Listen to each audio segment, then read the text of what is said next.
Messieurs les membres du gouvernement, Monsieur le commissaire aux finances de l'île autonome de Ngazidja, Mesdames et Messieurs les représentants des partenaires au développement en Union des Comores, Mesdames et Messieurs les représentants du secteur privé, honorable assistance en vos rangs et qualité. C'est à la fois un honneur et un plaisir pour moi de prendre la parole à l'occasion de cette cérémonie de signature d'un protocole d'accord marquant la consécration de la coopération entre l'Administration générale des impôts et des domaines et la Direction générale des douanes. Avant tout propos, je voudrais exprimer ma profonde gratitude à l'égard de Son Excellence, Monsieur le Vice-président en charge de la production, mon frère et ami Moustapha Abdou, mais aussi aux membres du gouvernement ici présents et au commissaire de l'île en charge des finances, dont la présence parmi nous en ce jour donne un éclat particulier à cette cérémonie.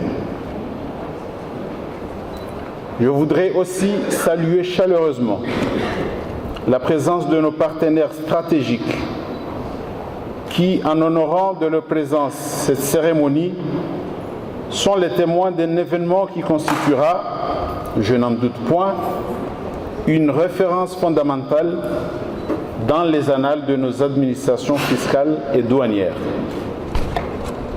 Honorable assistance, Mesdames et Messieurs, consciente des contraintes que l'isolement impose à chacune de nos administrations, ainsi que des limites de leur méthode traditionnelle de travail, l'Administration générale des impôts et des domaines et la Direction générale des douanes ont convenu de mutualiser leurs moyens, aussi bien humains que matériels, pour réaliser ce sursaut national voulu par Son Excellence Azali Assoumani, président de l'Union des Comores, de mettre le pays sur la voie de l'émergence à l'horizon 2030. D'aucuns ignorent les difficultés que nos administrations rencontrent dans la réalisation de leur mission quotidienne de collecte des recettes de l'État.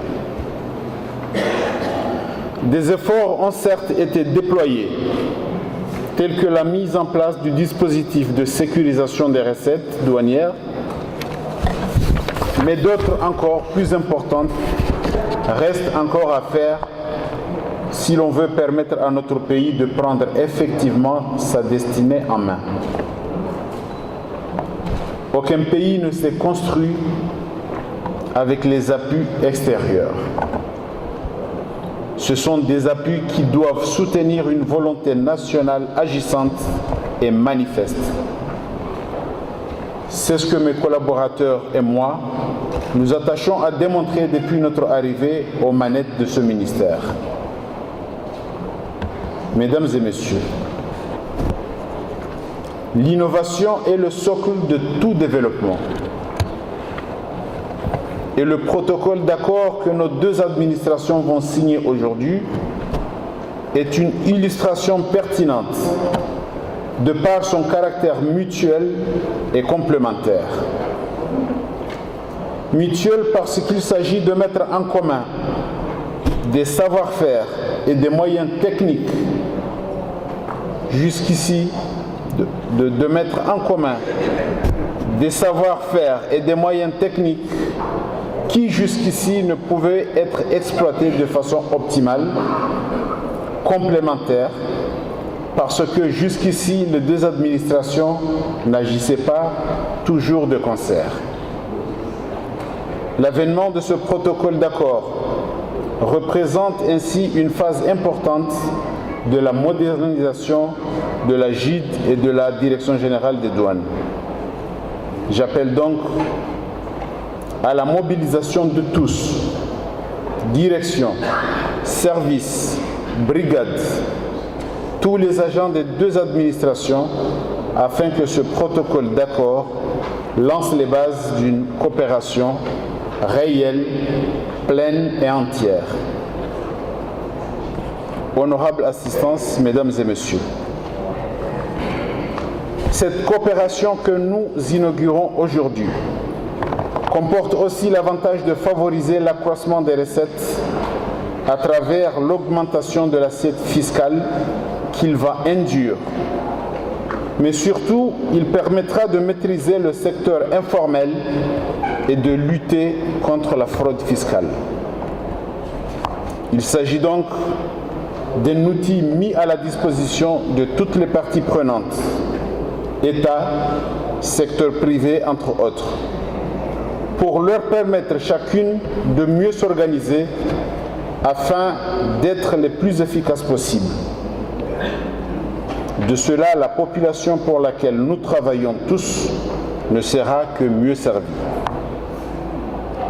Je voudrais surtout à cette occasion me réjouir de la présence parmi nous du commissaire en charge des finances de l'île autonome de Ngazidja, qui par cet acte marque son engagement à soutenir cette initiative pour en faciliter l'effectivité de sa mise en œuvre. Et de vous informer que les autres commissaires aux finances, celui de Moali et de Nzouani, ont tenu à prendre part à cette cérémonie, mais hélas, les fortes perturbations du trafic aérien les ont empêchés de venir. Je leur exprime ici ma profonde gratitude, car encore une fois, ils contribuent à rassurer les Comoriens du caractère apaisé, initié et entretenu par le chef de l'État, son Excellence Azali Assoumani, pour la gouvernance du pays. À l'endroit de nos partenaires ici présents, je voudrais exprimer tous mes remerciements pour leur soutien sincère et ô combien pertinent. Leur présence à nos côtés est un gage de confiance dont nous mesurons la portée et je tenais à cette occasion à le leur dire de vive voix.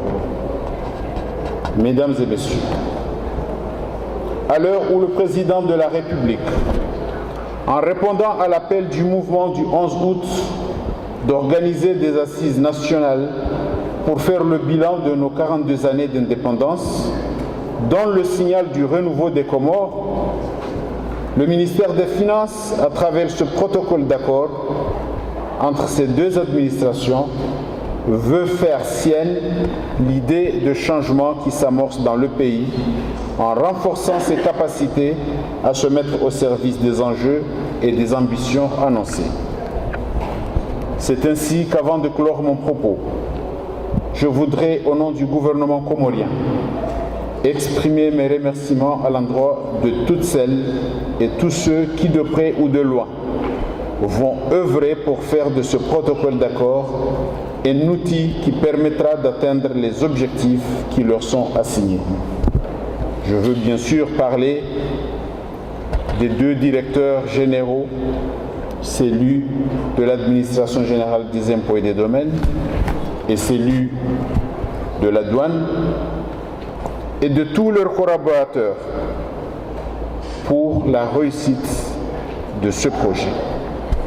Vive l'Union des Comores et je vous remercie.